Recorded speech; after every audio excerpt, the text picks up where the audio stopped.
Welcome to another edition of Great Health, Abundant Happiness, and Outrageous Love. Mwah. What do you want to talk about this morning, my love? Sex. Really? Yes. Wow. Sex. Maybe we should shut off the camera. No, I think it's really important to be able to talk about sex in a relationship, right? Yeah, I think so. Yeah, so, and I took some notes so that I would stay on task here, but it's an important element in a relationship. And we're not, we're talking specifically about a relationship that has legs, a long-term relationship. Right, you did a video before on, sex, and some people get confused with lust and love. Right. You're talking about a loving relationship and sex role and that, Absolutely, Yeah. because there's a big difference, and it gets very convoluted with certain people feel that, depending on their love language, that sex can mean that the person is in love with you, and that's not the case. So we're talking about a relationship where love exists, right? Yeah, right. And, sex is a part of that. Mm-hmm. And the reason that we're talking about it is, a lot of reasons, but there are instances in a relationship where, maybe you've just had a baby together and, you're breastfeeding, and there is a period of time where you're not going to have intimacy, which is very, very natural. And I think that I think most husbands are really good about understanding that. I remember when we had our first child and the doctor sort of gave a timeline. I don't even recall what it was, but I'm pretty sure Jeffrey wrote it down. That's ridiculous. On that day, that was the day that we were going to resume having an intimate sexual relationship. But it really depends, again, when you have a baby, if you've had a C-section and a episiotomy, etc. So, those issues aside. Well, of course, there's you're saying there's medical things, obviously. Exactly. I think everybody gets that. Right. And I also want to say, there's things like prostate cancer and other medical issues. Sure. That you need to take into consideration. And again, there's so many ways to be intimate to work around those issues. So I'm not going to talk about those issues specifically because, I don't have a lot of experience in giving advice on how to navigate that. But I do know that if you love somebody, that everything can be worked out. But what I'm talking about is, a healthy, loving relationship. Sex is a part of that. It's romantic. I know for men, I think it's the most important part at the moment that they want it. I'm giving Karen this look because I've told her that throughout our whole relationship, right? Haven't I? Yes, because at the moment that men want sex, it is the most important thing to them and pretty much all they can think about. Whereas, traditionally, and this doesn't go for every single one of you. So I'd love to hear if your procedure or thoughts are different on this, because it's so fascinating. But for women, it's more about the romantic part of it. We want a little bit of romance beforehand, whereas, I think guys are just happy to get right to it. Would that be fair? I think that's fair. Yeah. I think that's fair also. Although I do like romance too. I like I love candles, a little special wine, and all that good stuff. Right. But here's the deal. With the man, once the candles are lit and anything sexy is put on or everything's taken off, you don't need any more romance for them. They're really pretty much ready to dive in. Whereas I think, women, we like a little bit more maybe cuddling and romantic talk and, told that, Be careful about stereotyping. You're going to get some comments going both ways, right? I am looking for comments. Right. I am really feeding the fish right now to get the comments. So please come back with all of them. And again, I only speak for myself. So, so we were talking about, Jeffrey and I were talking about, how long should a couple go without having sex where it doesn't then become an issue, right? And I think collectively you and I kind of came up with 2 weeks is pretty much a limit. And again, extenuating circumstances removed. But we thought, after 2 weeks, then it becomes sort of an issue. And we've actually encountered some friends that we've, helped with, and some just haven't made it because it can become such a problem where you just can't get back to the intimacy, or you feel you can't. I think there's always a path to get back there, but we had a good friends. I mean, I don't know how they made it 5 years without having any intimacy. And sadly, that marriage, obviously that's a problem. And it's a just for the problem, record, I'm right? not so sure I buy into 2 weeks. That's a long time. Oh, I'm saying there's an issue at 2 weeks, right? Okay, yeah. But yes, I mean, for Jeffrey, pretty much 24 Well, hours here's is a long time. But you're very sexual. But here's the way I look at it. If you're in a healthy relationship and everything's going great, I'm not talking about extenuating circumstances, all the stuff you're bringing up, because that's all. Right. There's all these issues out there. I get it. Right. But you're in a healthy relationship. Everything's going great. It should just go with the flow, and there shouldn't be any like.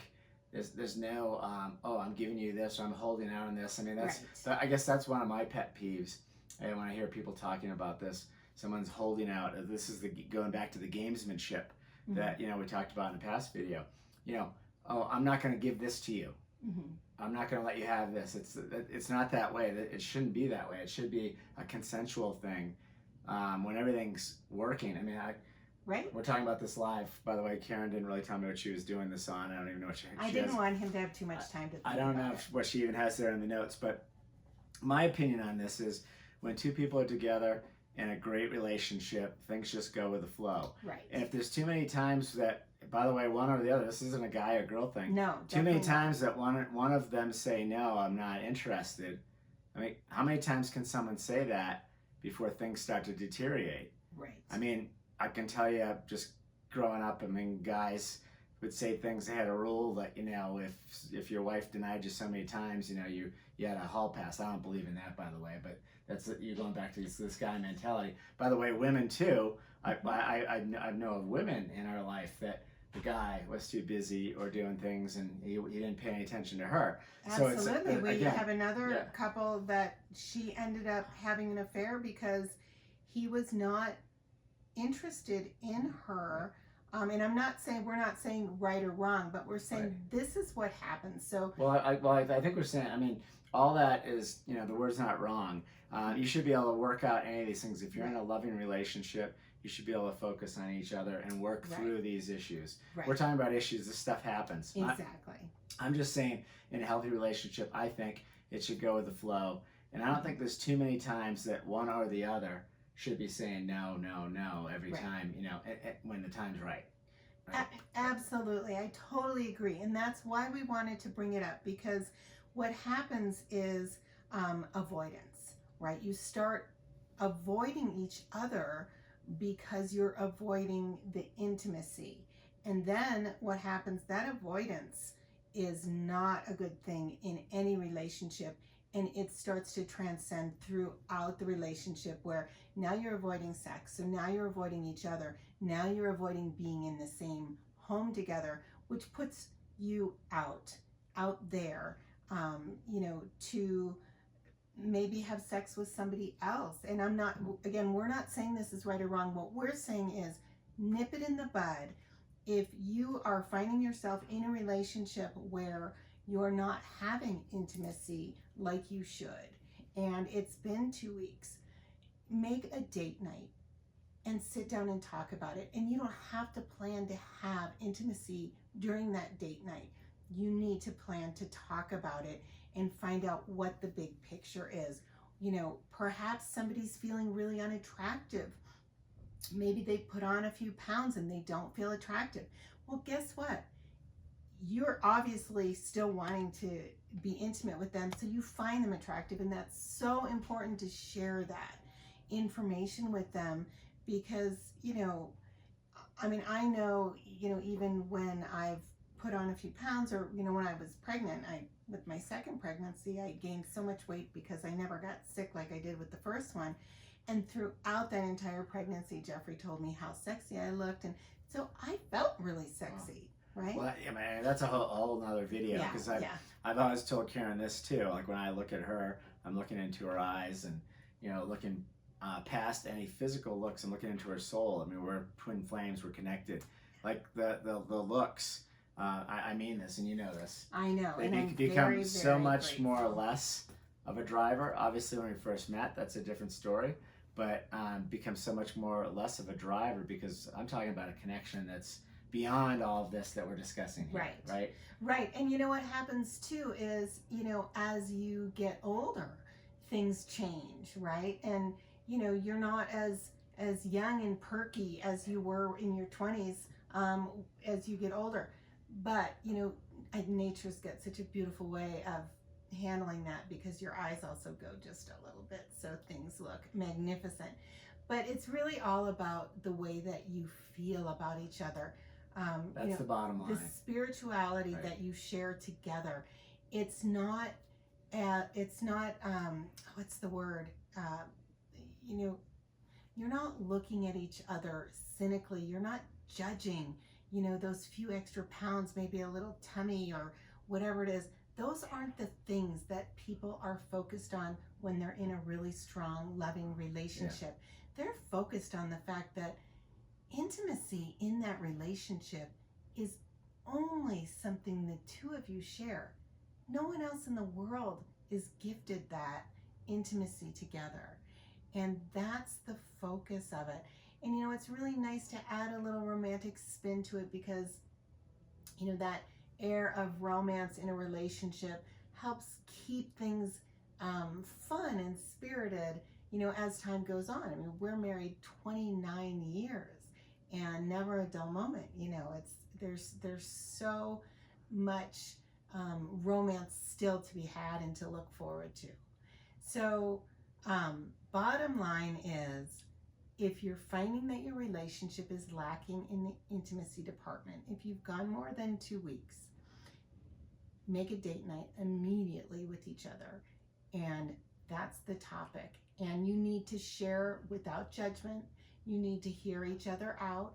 And if he's saying, well, I've been working so hard, I'm really exhausted, and I've been going out to dinner every night, and I feel like I'm not looking as good as I usually do, or if she's saying the same things, right? I mean, we're all doing the same things.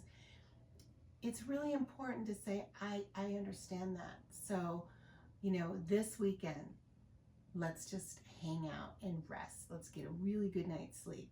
And you look beautiful. And light some candles. And if you're feeling self-conscious, light candles, dim the lights. And just have a great intimate day. Make the following weekend a day of intimacy. And from there, I always like to say use it or lose it. Don't wait 5 years, because then I think what happens is people do lose it. Yeah, right? Yeah, absolutely. And I think, and it's not just that date night. It's don't forget about, waking up every day and going through, your gratitude. Whether you write it down or you actually think through all the things you're grateful for. If you operate from a position of gratitude and then focus on your significant other and understand why you're together, why you were attracted in the first part. Focus on all the good, and then focus on that higher self, depending on where you are in the relationship. All that stuff. Yes, the date night is a nice little trick to get there, but there's a lot of foundation building that if you get there, some of that foundation is cracking for some reason, right? Absolutely. And the longer you avoid it, the bigger the crack gets, and it becomes almost impossible to fix that, and people's feelings get hurt. And if I just kept avoiding Jeffrey, he might say, she clearly doesn't find me attractive anymore. We don't have that kind of relationship, so I want that. I mean, who doesn't want that? That I might start, he might say, I might start looking for that elsewhere. Now, if you stop and nip that in the bud and have really deep conversations about why you've gotten to that point, usually what you find is that the person who's avoiding has lost a little bit of his or her self-love. And you can't get it back for them, but understanding that, and because you have a strong love relationship and an intimate relationship already, you just need to have the patience while he or she gets that back. But he or she also needs to understand that while they're working on that, that it's also important to simultaneously work on the relationship if it's a long-term Right. relationship you're already in, and somewhere Right. along the line you've sort of lost yourself. Right. Yeah. Yeah. I think we'll see what kind of comments we get, but you're kind of digging into maybe some of those comments. I mean, you certainly don't want to, when you start looking at why is this happening, then you're focusing on problems. You really don't want to be there, Right. unless you have to. Exactly. Right. Want to focus on the good. Right. Right. Yeah. Yeah. You like the topic? Sure. All right. He was really nervous about doing something on sex and where I was going to go with it. So I just think it's really important to be able to talk about all the time. And I'm glad that you and I have open communication. Well, and as you can see, we don't always agree or see eye to eye on everything 100%. So no, I mean, all... if it were up to Jeffrey, we would have sex multiple times a day. And I am not really interested multiple times a day in having sex. I'm getting older, though. I don't know if that's the case. Right. So now it's just every day, right? Which, I think a lot of other couples, I want to hear from everyone. How often do you have sex? I think that's another great question, right? How often do you have sex? And you know what's great? If you watch this video to the end, that will be in your comments. Right. And if you didn't, then you'll comment on, more of the other things. So wishing you great health, abundant happiness, and outrageous love from the nest at Copper Mountain. And go ahead and subscribe. I guess it's down in the corner now. I'm just doing the video. So click off and subscribe if you aren't there already. We'd love to have you guys along for the ride. Appreciate it.